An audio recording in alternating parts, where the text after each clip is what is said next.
All right, welcome back, you guys. Sorry if my voice is a little off. I've been kind of sick. Just that time of year, cold weather, things are changing, and sicknesses are going around. So just got a little cold. Don't mind that if you even notice. Today, I'm gonna do a video on what I bring with me steelhead fishing, and what I carry with me, on in my backpack, and what my go-to plan is. So. This time of year, we're into steelhead season now. We have, your kind of early winter steelhead season will start sometimes in as early as November, but usually about like middle of December is when that steelhead season starts to kick off. And when it first kicks off, I like to carry a variety of stuff because you don't know where the fish are going to be, what they're going to be doing. A lot of times it's lower river, fresh fish coming in. So I'll carry like 3 different rods with me. I'll carry like a rod I can throw like a drift fishing setup, or a spinner, or a spoon. I'll bring like my center pin to mess around on. I'll bring a bait caster with a float on it, and just have a variety of setups, because you don't know, there's not very many fish around. You don't know what they're going to want. And so normally, I'll start out with a variety.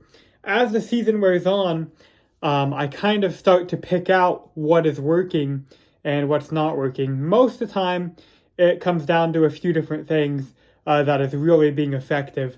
It'll come down to a couple jigs. This is actually a jig I tied right there. I'm learning how to tie jigs. But it'll come down to like a couple, jigs or beads or whatnot. But I'm just going to show you kind of mid-season now what I'm taking to the river. Now, at this point, I've got it pretty dialed in. So I like to carry 1 rod. Okay, now it also depends on what kind of river I'm going to. If I'm going to a hatchery river where I'm going to go stand at the hatchery hole and beat the bank all day long right there, I might bring a couple different setups just because it's easy to switch. But if I'm hiking around, some of our wild rivers are starting to get fish back now. If I'm going to be hiking around, I'll bring 1 rod. And I like to bring the center pin. It can be a bait caster, spinning rod, but a lot of times I like to bring a center pin. I just feel like it's very efficient, and it's fun to fish, but it's also very efficient and effective once you learn how to cast and how to effectively use a drift of the center pin reel. I think it's way easier and way more efficient than a bait caster or a spinning reel.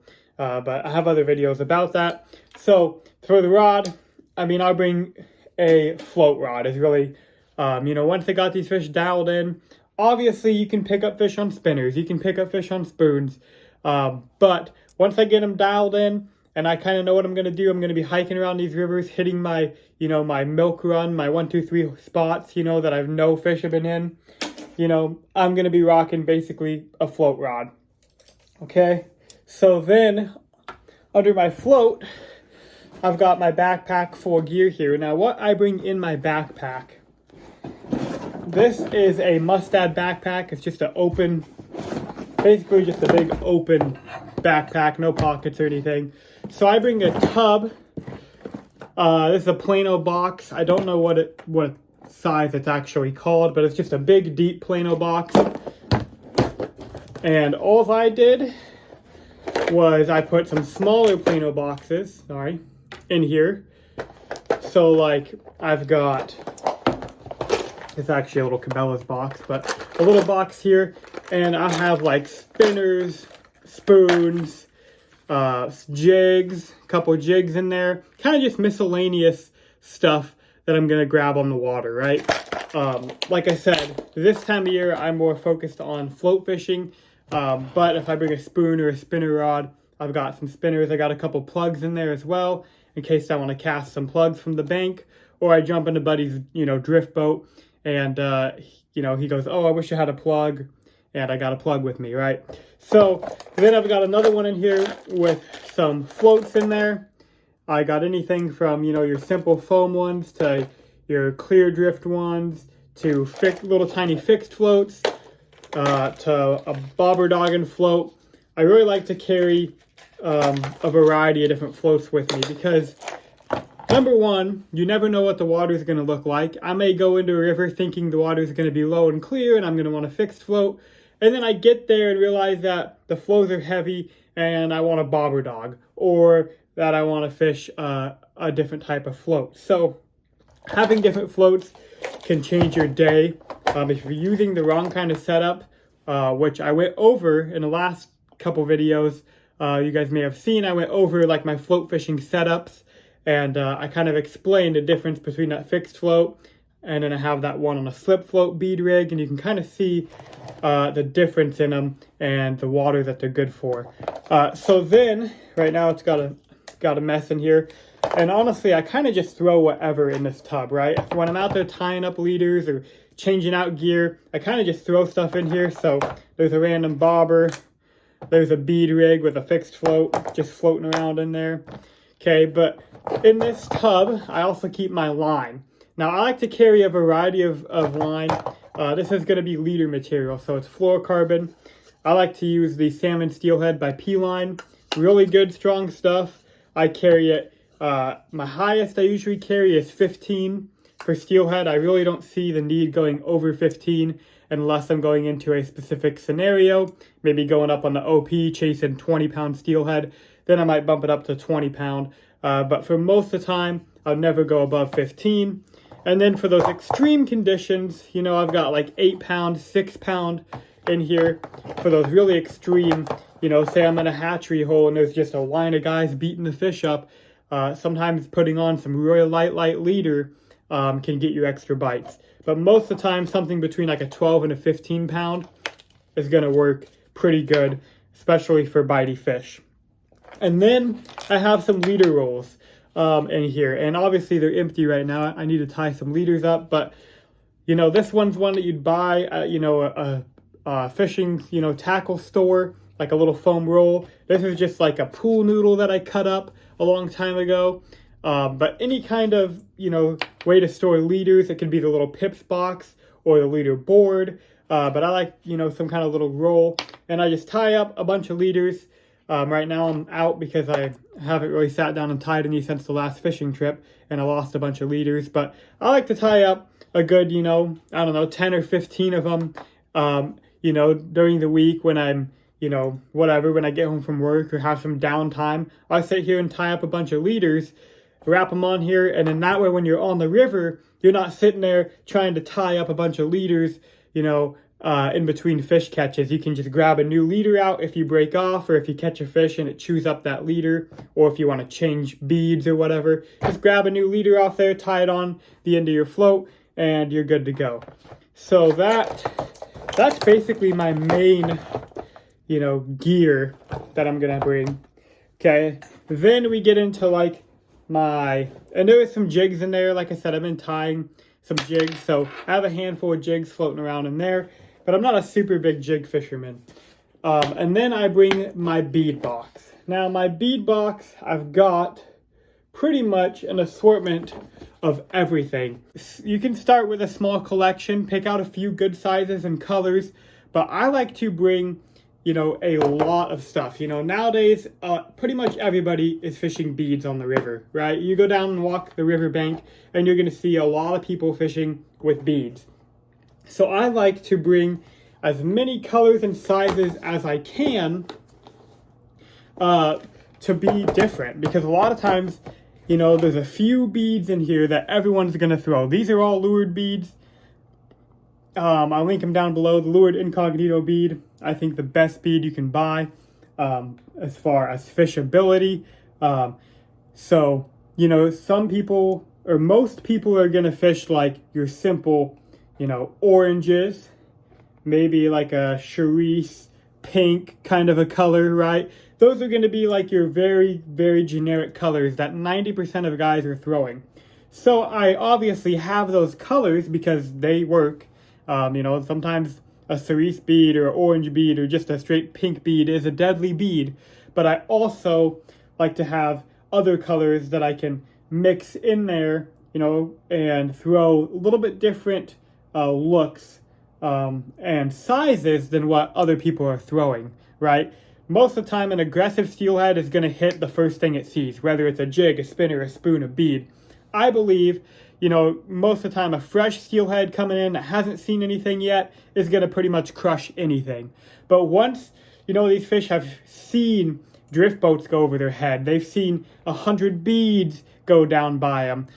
They've seen, they've been hooked before. A lot of these fish will actually, people will hook them and lose them. Think about how many steelhead, especially on a bead, you hook and lose throughout the season. A lot of times those fish will bite again, right? They might not bite that same day or, within a couple hours. It might take a while, it might be weeks later, but they travel upriver. They're sitting in a completely different hole upriver a couple of days later, and they may kind of, whether they forget about being hooked or they just, they see your offering coming and it's too good to pass up. So a lot of those fish will bite again. So having different beads that stand out, that look different than what everybody else is fishing, can sometimes really be key. So I like to have an assortment of sizes and colors, and you can really dial in what those fish want. Now, that being said, when I get some rivers dialed in, there's a couple rivers I fish that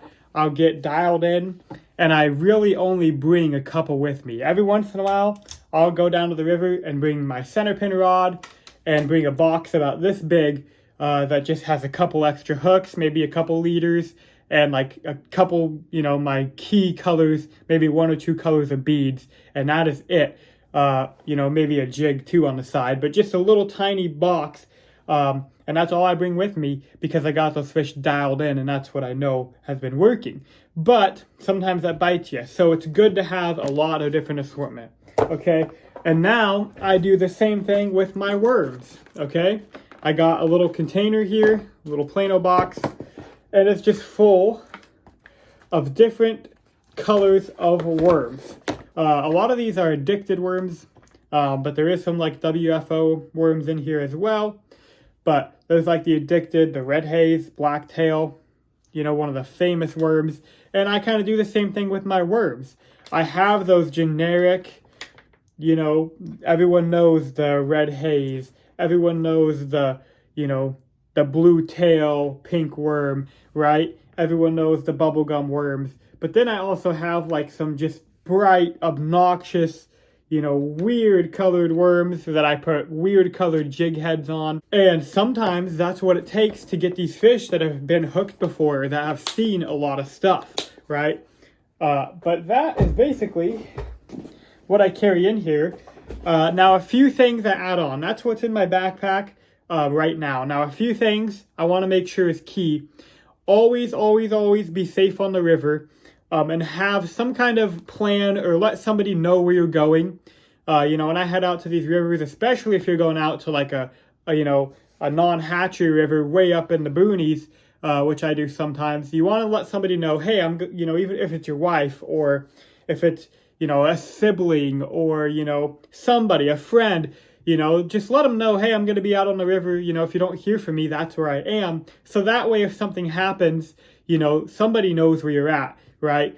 So be safe out there, right? So then with this, I always pack food, Sometimes, and I used to overlook this a lot when I'm fishing, I get so caught up in casting and want to hit these holes, I'll completely forget to eat or drink anything. So, I've really gotten better at it this season of, okay, slow down, take a minute, drink some water, soda, whatever, and, eat some kind of food. So always bring water, always bring food with you. And you never know if something were to happen out there on the river. Maybe a car breaks down, maybe you get stuck down somewhere by the river and you don't have anything. You want to make sure you have some food and some water with you. So I will, a lot of times in here, I'll just bring a little, baggie or something and throw some, food in there, even if it's not much food and a little thing of water, at least so I have it with me if something happens. And then maybe in the car, I'll leave like a bigger jug of water, like my soda or something like that. But always make sure you have some kind of food and water source on you. Be safe out there and don't make yourself sick out there fishing all day, because I've done it before, believe me. So then obviously other things are going to be waders, rain jackets, stuff like that, that I'm not really going to go over today. I might in a different video if you guys want me to. But obviously I'm a bank fisherman. I'm going to be wading rivers. So I got waders. If it's raining out, rain jacket. But But this is kind of just the stuff I keep with me. And then the one more thing that can be very important, I guess two more things that I didn't talk about, is going to be bait and it's going to be scent. Now, some rivers you cannot fish with bait or with scent. Some rivers you can fish with scent, but not bait. So you have to watch your regulations. But if I can, I'm always going to have some bait and some scent with me. I've got some different steelhead scents. I'm going to show you a sneak peek. There's something right there that I'm working on, or not me, but Tank's Baits has sent me a couple little things right there to play with, some scents to play with that I'm going to be testing out. I don't know if I'm supposed to let anyone know that, but if you watch this video, you might see that. Anyway, so, Procure makes really good scent, some kind of shrimp oil, anise oil, anything like that. It's going to be steelheady, and then for bait, if you can, I always bring some kind of bait with me. The easiest thing is going to be shrimp. A lot of people talk about salmon eggs, and if you can have salmon or steelhead eggs cured up, and I believe that is one of the best baits that you can have, but sometimes it's hard for people to get them. Sometimes, like me, I don't necessarily fish a lot of eggs for steelhead because I'm collecting and waiting for a spring Chinook or fall Chinook or coho, whatever it may be. I don't necessarily want to fish all my eggs for steelhead. So sometimes, that can be harder to get for other people as well. So shrimp is a really easy. You can get grocery store shrimp. You can get cured coon shrimp. You can buy uncured, coon shrimp and prawns and cure them yourself. So shrimp and bait is definitely something, if you can allow it, if the river allows it, the regulations allow it, 100%, you want to bring some bait and some scent with you. But anyway, that's kind of the gear that I bring with me on just a normal day of steelhead fishing. I know some of you might bring more, some of you might bring less, but this is just kind of how I do it. So anyway, thanks for watching. Hopefully you guys are out there whacking some steelhead. I will see you in the next one.